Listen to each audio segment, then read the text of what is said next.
गुस्से के बारे में बताएं, गुस्सा ये होता क्या है? क्या ये कहना दुरुस्त होगा बाबा के गुस्से में देखा गया कि लोग अक्सर अपना नुकसान ही कर लेते हैं? क्या ये सच है? गुस्से में क्या कभी किसी को फ़ायदा हो सकता है? शैतान आपको गुस्से में लाना चाहता है ताकि आप गलत काम करें। Is true? प्यार और गुस्सा हर इंसान में होता है, हर लेकिन इंसान इसका में होता इस्तेमाल ज़्यादा कुछ फैमिलीज़ में गुस्से का ज़्यादा इज़हार होता है, है। कुछ में प्यार का ज़्यादा इज़हार होता है। तो जिस फैमिली में प्यार का इज़हार ज़्यादा है, वहाँ पे गुस्से वाले लोग जो हैं या गुस्सा आने के चांसेस हैं वो आप समझते हैं थोड़े कम होते हैं। हालात ये आ गए कि गुस्से से लड़ना ही सबसे बड़ा आपकी कामयाबी है। आपकी कामयाबी अगर है। आप गुस्से पे अपने काबू पा गए, गुस्से को आप लड़ गए, तो फिर मेरे ख्याल में कि आप कामयाबी की तरफ चल पड़े। अस्सलाम वालेकुम व्यूअर्स, वेलकम करते हैं आपको आज के शो में। शो का नाम है जिमी एंड बाबा पॉडकास्ट और आज हम जिस टॉपिक पे बात करेंगे वो है एंगर मैनेजमेंट। हमारे साथ आज के शो में है बाबा, जो कि लाइफ कोच हैं, मोटिवेशनल स्पीकर हैं और साइकोथेरेपिस्ट हैं। ये जो गुस्सा है, एंगर मैनेजमेंट जिसको हम कहते हैं, ये क्या होता है, ये क्यों होता है और इसको रोकने के लिए क्या कुछ किया जा सकता है, इस पे आज हम डिटेल बात करेंगे बाबा से।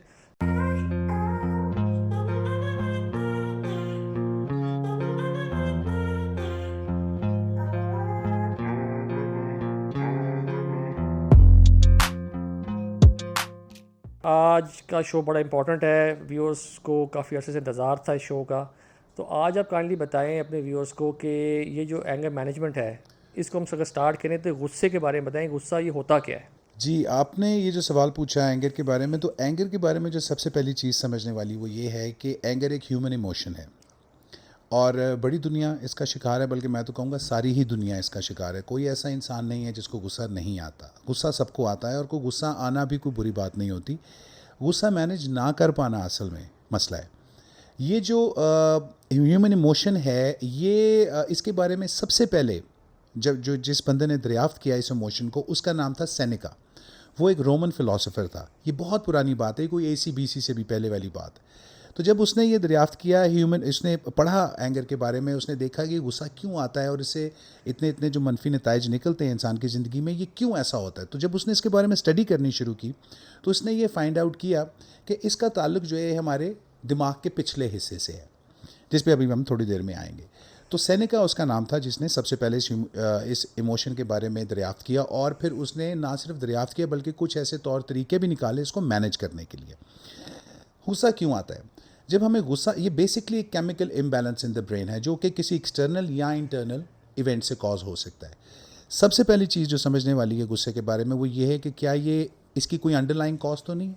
जैसे ज़्यादातर देखा ये जाता है कि लोग बेसिकली होते बाइपोलर डिसऑर्डर के शिकार हैं और गुस्सा उसका एक आउटकम होता है, तो वो उसको सिर्फ गुस्से का मसला समझ रहे होते हैं और उसको उस तरह से डील कर रहे होते हैं, लेकिन उसके पीछे जो हिडन कॉस्ट है, जो अंडरलाइंग कॉज है, वो है बाइपोलर डिसऑर्डर। अगर तो ऐसा कोई मसला है तो सबसे पहला काम क्या करने वाला है, हमें मेडिसिन लेनी है, क्योंकि ये मेडिसिन के बगैर ठीक नहीं होगा। मार्केट में ऐसी कई मेडिसिन अवेलेबल हैं जो कि आप लेके अपने गुस्से को फौरी तौर पे थोड़ा कम भी कर सकते हैं, बट ये कोई लॉन्ग टर्म सोल्यूशन नहीं होता, चाहे आपको बाइपोलर डिसऑर्डर ना हो।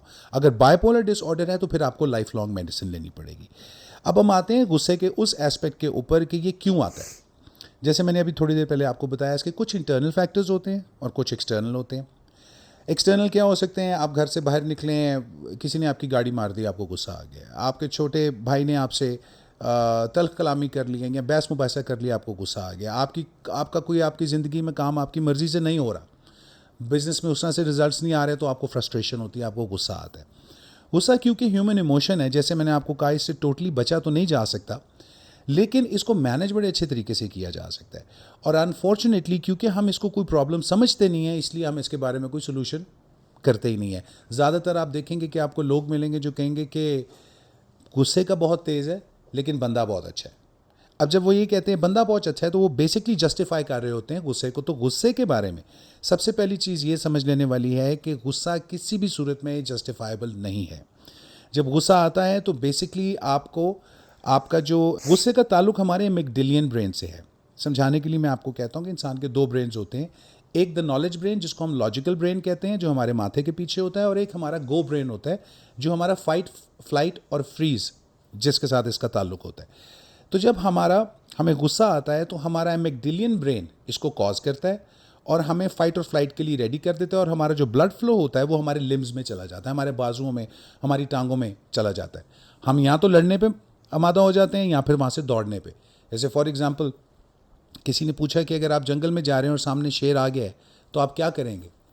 असल में करेगा तो शेर ही जो उसने करना है, लेकिन इंसान दो चीज़ें कर सकता है, या तो वो भाग सकता है या तो फिर उसको वो ऐसी कुछ साइकोलॉजिकल टेक्निक्स जैसे वो बताते हैं कि वो इस्तेमाल करके उस शेर से अपने आप को फ़िलहाल के लिए बचा सकता है। ऐसी टेक्निक्स हैं बाय द वे कि आप किसी भी जानवर से अपने आप को बचा लें। लेकिन ऐसे मोमेंट पे ज़्यादातर लोग फ्रीज़ भी हो जाते हैं, उनको समझ नहीं आती वो क्या करें। सो इसको मैनेज करना बहुत ज़रूरी है, और इसको मैनेज करने से पहले हमें ये समझना पड़ेगा कि हमें गुस्सा क्यों आता है। जब हमें गुस्सा आता है तो हमारा जो ब्रेन है वो एक केमिकल रिलीज़ करता है जिसका नाम है एपिनेफ्रिन। अच्छा, एपिनेफ्रिन जब गुस्सा आता है तो ये रिलीज़ होता है। गुस्सा डोपामिन के एक्सेस की वजह से भी रिलीज़ होता है। जब केमिकल बढ़ जाता है आपको तब भी गुस्सा आता है। तो ये basically chemical imbalance in the brain होता है जो इंसान समझ नहीं पाता, और उसका आउटकम क्योंकि हमें गुस्से में, और गुस्से का आउटकम क्या होता है, या तो तोड़ फोड़ या लड़ाई या गालम गलोच या बहस मुबाहिसा, और हम इस चीज़ पे आके सेटल कर जाते हैं। क्या ये कहना दुरुस्त होगा बाबा कि गुस्से में देखा गया कि लोग अक्सर अपना नुकसान ही कर लेते हैं? क्या ये सच है? गुस्से में क्या कभी किसी को फ़ायदा हो सकता है? ये क्योंकि बहुत पुराना है और इंसान ने सबसे पहले यही ह्यूमन इमोशन सीखा था। ये पहले अपने पहले वक्तों में जो इंसान हुआ करते थे, जब दिमाग इतना ज़्यादा वो इस्तेमाल नहीं करते थे, उनका लॉजिकल ब्रेन डेवलप्ड ही नहीं था, उनका बेसिकली जो माथा था ये डेवलप्ड ही नहीं था। तो वो क्या करते थे, वो इसको एज टूल इस्तेमाल करते थे, और उस वक्त उनको इसको कुछ फ़ायदा भी होता था, चाहे नुकसान शायद ज़्यादा होता हो लेकिन फ़ायदा भी होता था। तो आहिस्ता आहिस्ता देखा ये गया है कि एज ए टूल हम इसको इस्तेमाल करते रहे हैं और इससे इस्तेफ़ादा भी हम लोग उठाते रहे हैं।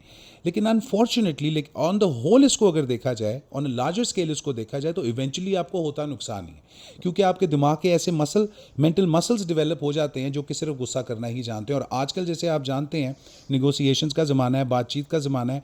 अब लड़ाई भी आप देखें, जंगें भी बहुत कम होती हैं, अगर होती हैं तो किसी कॉज पे होती हैं। गुस्से की हालत में आप सही फैसला करने की जो सलाहियत होती है वो आप उसको खो देते हैं। आप उसको जैसे बिल्कुल खो कहते हैं देते कि हैं। जल्दी का काम शैतान का, और गुस्सा भी शैतान की एक, कह लें कि एक उसका एक रूप होता है कि शैतान आपको गुस्से में लाना चाहता है ताकि आप गलत काम करें। Is it true? That is very true, because ये जो आपने पहली बात की है, it makes all the more sense, because जब आपको गुस्सा आता है तो जो मैं अभी बात आपसे करने वाला था वो यही थी कि हमारे दो ब्रेन्स होते हैं इंसान के। एक होता है द नो ब्रेन, जिसको हम नॉलेज ब्रेन कहते हैं, जो हिसाब किताब लगाने वाला ब्रेन होता है, पहले भी मैं जिक्र कर चुका हूँ, हमारे माथे के पीछे होता है।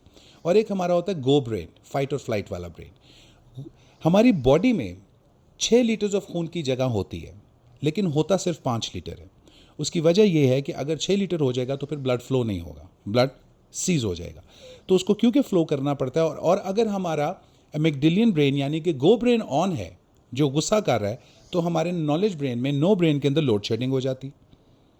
अब ये दोनों ब्रेन्स को खून दरकार है चलने के लिए, लेकिन ये दोनों ब्रेन्स एक साथ काम नहीं कर सकते क्योंकि इतना हमारे अंदर ब्लड ही नहीं है। ये एक नेचुरल डेफिसिट है जो अल्लाह ताला ने यानी हमारे गुस्सा अंदर। अकल को खा जाता है। गुस्सा अकल को इस तरह से खा जाता है, जैसे आप कह रहे हैं कि एक ब्रेन आपका फ्यूज़ हो जाता है और एक ब्रेन में आपका सारा का सारा फोकस चला जाता है, तो एक ब्रेन में आपका आपका फोकस चला जाता है, और वो ब्रेन आपका मिगडिलियन ब्रेन होता है। जब उसके अंदर आपका फोकस जाता है तो फिर आप सोचने समझने की कुव्वत से बेबहरा हो जाते हैं। आप बिल्कुल इस सूरत में इस काबिल ही नहीं रहते कि आप एट द स्पॉट कुछ कर सकें। जैसे अक्सर गुस्से में लोगों से मर्डर्स भी हो जाते हैं, और गुस्से में लोग जो है और बहुत से गलत काम कर लेते हैं, और बाद में जाकर उनको रियलाइज़ होता है कि यह गुस्से में था और हमसे ये काम हो गया जाके। तो ओबियसली वो रश ऑफ ब्लड जो आप जैसे कह रहे हैं, उसकी वजह से आपका जो जिस जहन का जो हिस्सा है जो कि आपको अकल से काम लेना बता सकता है, वो आपका फ्यूज़ हो गया, That और is true. आपने गुस्से में काम किया और आपने उसके एक मनफी असरात वाला आपने काम कर दिया। आपके दिमाग का, आपकी अकल का वो हिस्सा जिसने आपको हिसाब किताब, आपको लॉजिकल एक्सप्लेनेशंस देनी है, आपको बातचीत करने की सलाहियत देनी है, वो फ्यूज़ हो गया। और इस टाइम ब्लड जो है वो आपके मैगडिला में है, जो कि बादाम के साइज़ का होता है, लेकिन प्रॉब्लम सारी यहीं से पैदा होती है। तो उसके अंदर जितना ब्लड फ्लो, जिसको ज़्यादा खाना मिलेगा, आपने ये भी मिसाल सुनी होगी कि हर इंसान के अंदर 2 भेड़िए होते हैं, एक अच्छा भेड़िया और एक बुरा भेड़िया। तो दर हकीकत वो बात इस दिमाग की ही कर रहे होते। जो अच्छा भेड़िया है उसको वो इक्वेट करते हैं आपके नॉलेज ब्रेन के साथ, नो ब्रेन के साथ, और जो बुरा भेड़िया है उसको वो इक्वेट करते हैं आपके गो ब्रेन के साथ। तो हमें बेसिकली ऐसी टेक्निक सीखने की ज़रूरत है, क्योंकि विल पावर ऐसी चीज़ में काम नहीं आती। विल पावर आज है कल नहीं है, विल पावर कोई बहुत ज़्यादा रिलायबल चीज़ नहीं होती। और विल पावर जो है, हर इंसान इस दुनिया में 7% से ज़्यादा किसी चीज़ के लिए विल पावर लेके पैदा नहीं होता। तो इसलिए विल पावर कोई बहुत ज़्यादा रिलायबल चीज़ नहीं है। हमें उसके ऑल्टरनेट टू विल पावर सीखने पड़ेंगे, जो कि एक्चुअली स्किल पावर है। हमें ये सीखना पड़ेगा कि जब हमें गुस्सा आया तो हमें उसको कैसे कंट्रोल करना है। अगर बात chemical imbalance in the brain की है, क्योंकि जिसकी वजह से गुस्सा आता है, तो फिर हमें chemical management of the brain सीखनी पड़ेगी, हमें थोड़ी सी मूड मैनेजमेंट सीखनी पड़ेगी। और इसका जितना भी इलाज है वो प्रोएक्टिवली करने वाला है। जैसा मैं आपको बता रहा था, शॉर्ट में मैं अगर आपको बताऊं कि अगर आपको गुस्सा आया है तो एक 4 स्टेप प्रोग्राम है, एक 4 स्टेप फॉर्मूला है जो कि आप अप्लाई करके फौरी तौर पे अपने गुस्से से निजात हासिल कर सकते हैं। सबसे पहले तो अगर आप फॉर एग्जांपल घर से बाहर जा रहे हैं और आपकी किसी से मुंह मारी हो जाती है, बहस मुबासा हो जाता है या कोई भी वजह, और आपको गुस्सा आ जाता है, तो सबसे पहले आपने सेल्फ टॉक करनी है। आपने ये कहना है कि ये मेरा गुस्सा है।